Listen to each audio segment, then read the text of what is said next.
تو میں سمجھتا ہوں کہ میں جو پاکستان کی سول سروس ہے، چاہے وہ فیڈریشن کی ہے، چاہے وہ صوبوں کی ہے، چاہے وہ پروونشل سروس ہے، پولیس سروس ہے، اور جو جو بھی جتنے بھی گروپس ہیں، لا انفورسنگ ایجنسیز ہیں، آپ کے ڈاکٹرز ہیں، انجینئرز ہیں، آپ کے باقی محکمے ہیں، میں سب کی بات کر رہا ہوں.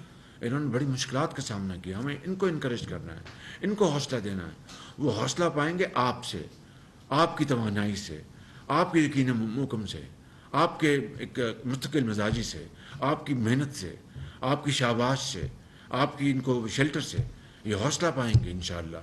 اور پھر آپ دیکھیں گے کہ اپنا دن جو ہیں، دن رات جو ہے وہ بدل جائیں گے، اور پاکستان کے عوام جو ہیں وہ اس تکلیف اور دکھ کو آپ ان کے لیے خوشی، ان کی غمی کو خوشی میں بدلیں گے.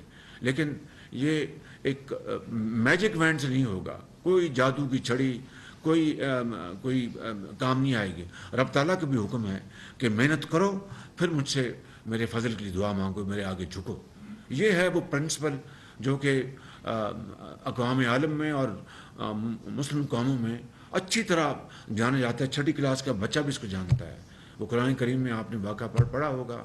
دو بھائی تھے، ایک کا بڑے زرخیز وہ اپنا ان کے تھے، وہ ان کے فارمز. تو ایک کا اپنا کہا، اس نے بڑا ناز کیا کہ میں نے بڑی محنت کی. دوسرے نے کہا کہ میں تو اللہ کا فضل تلاش کرتا ہوں.